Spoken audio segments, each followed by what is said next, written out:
It's late, really late, and I couldn't get to sleep because the wind is pretty strong out there. There's a gale or storm, and the tree outside my window is struggling against it, and the rain is lashing down against my window.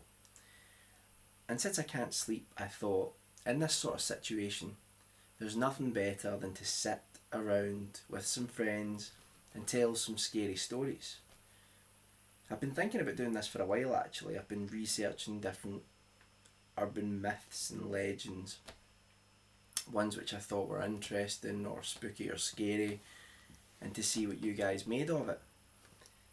The funny thing is, I started reading what's known as creepypasta, which is the sort of electronic version, the internet version of the urban myth, sent through emails and things like that, posted on forums.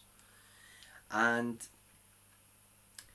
while reading a lot of them, I had a lot of fun with them. But what was interesting was that there was one story I read, and it was a story which I had already heard.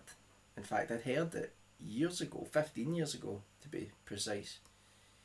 You see, my friend Daniel had told me this story, and his mother, who the story was about, actually confirmed it to me when I was younger. Now it's interesting because you always think about urban myths, you think of urban legends, and you think, are these things which, does the myth have some basis in reality? Did these sometimes really cliched events, but sometimes quite terrifying events, happen to someone in real life? And this story's then been passed around, and people just assume that it's been made up, that it's not real. And no one can really trace where the story came from. But what's interesting is that the story that Daniel and his mother told me, that it seems to have done the rounds, it seems to have been going around the internet. And I really wonder if that's where it came from. If it actually came from a real event that actually happened. You see, Daniel's mother at the time, Margaret, her name is, Margaret had been pretty busy. She had quite a busy life. She had 2 jobs. She had 3 kids. And things were pretty hectic for her. And every now and then, when things got on top of her, she would take a day off during the week, and she would run all of her errands to keep the house going and do everything that she had to do. And she took a Wednesday off this specific week. And the reason she took the day off was because her nephew's birthday was at the weekend, and she just wouldn't have any time to do it. So she did a few errands, paid a few bills, did some things at the bank. And the last thing that she was going to do was get in the week's shopping. So she went to, at that time, it was a brand new supermarket, really large store. I suppose in America something similar would be Walmart. Had just been built near to where she lived. So Margaret decided to go and do her shopping there. You know, it's convenient because everything's under the one roof. So Margaret decided to go to this supermarket. So she drove down, and she parked in the car park, and it was quiet. It was really quiet because it was a Wednesday during the day. Most people do their shopping at the weekend.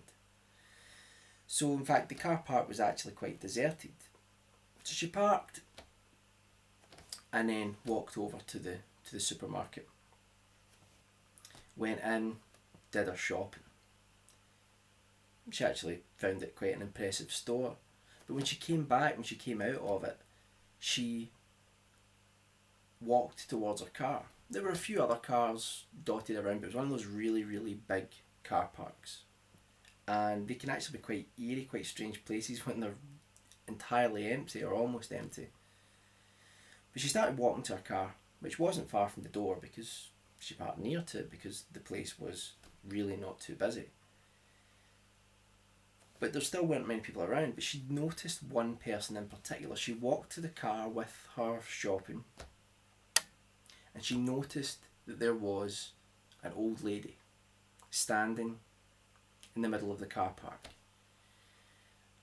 And what was strange about it was that the old lady seemed to be muttering to herself, looked confused, looked quite frail and a little bit upset. And Margaret decided, well, she thought about it. She thought about helping the old lady, and But then she decided against it. She had too much to do, and she just, as a lot of people tend to do, unfortunately, she decided it wasn't really any of her business. So she decided not to help her. The woman was obviously ill or senile or suffering from Alzheimer's. And Margaret decided to just let it be, that maybe one of her family was in the supermarket doing the shopping. So she walked to her car and she opened up the boot and started putting in all the shopping that she'd bought. When she closed the boot, she realised that the old lady was standing next to her car. She'd walked over. Again, she still looked quite confused, but she was looking at Margaret. And Margaret, therefore, felt that she had to address this. So she asked her, she said, "Are you okay?" And the old lady said, "I'm a bit confused. I live nearby, but I'm waiting on my son, but I got a bit confused and I don't think he's here. Is there any chance that you could drop me round at my house? It's not far from here, and I'll phone my son and he can come and check on me." So Margaret felt a real empathy for, or sympathy for, this old lady, who obviously was suffering from some sort of illness. So she decided, you know what, I'm going to do a good deed. I'm going to take this old lady round to her house and let her phone her son. So she helped the old lady round into the passenger seat, because she really was quite frail, and helped her into the passenger seat. Got into the driver's seat, sat down, and the old lady told her where she lived, and it was only a sort of 5-10 minute drive. But just as Margaret was about to put the key in the ignition and drive off, she started having this feeling of unease. She started feeling that what she was doing wasn't right. She couldn't quite put her finger on it, but she just didn't feel that it was right. And she started thinking about it. She started thinking, maybe the son's not even there. Maybe the best thing to do, maybe this isn't even her house that she's taking her to. She's just so confused. So Margaret decided that the best thing to do would be to go into the supermarket and try to contact social services to get someone out to talk to the woman and let them deal with it, rather than Margaret getting involved in that way. So Margaret made an excuse up. She turned round to the old lady and she said, "Listen, I think I've left my credit card in the supermarket, so I'm really sorry about this. I'm going to have to go and get it." And the old lady said, "That's fine, dear. Don't worry about it. I'll just wait here for you." So Margaret went into the supermarket and she asked to speak to the manager of the store. So the manager came out, spoke to Margaret, and Margaret explained the situation, said that there was this old lady and that she was very confused and she was looking for her son, and that she wanted driven to her home and she didn't know what to do, that she thought maybe it was best if they contacted the social services. So the manager agreed and said, "Yep, absolutely, that's what we need to do."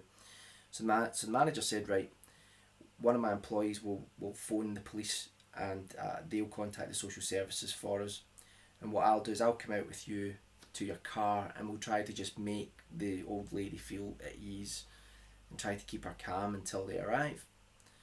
So Margaret left the store with the manager and they walked towards the car. But when they got to the car, it was empty. The passenger seat door was lying wide open, and on the passenger seat there was a wig and a knife. And that's the story. And it's interesting that it's a story that I get told all those years ago, and now it's on all these websites. So who knows if it's genuine or real or not. So this is the beginning of a new series of videos for me. I'm going to be telling stories, the stories that I think frightened me a little bit or I found a little bit spooky, and many of them are going to be creepypastas. And if you have any ones, feel free to PM me them and I will tell them, and I'll put your name into the video. Alright, thanks a lot. Sleep tight.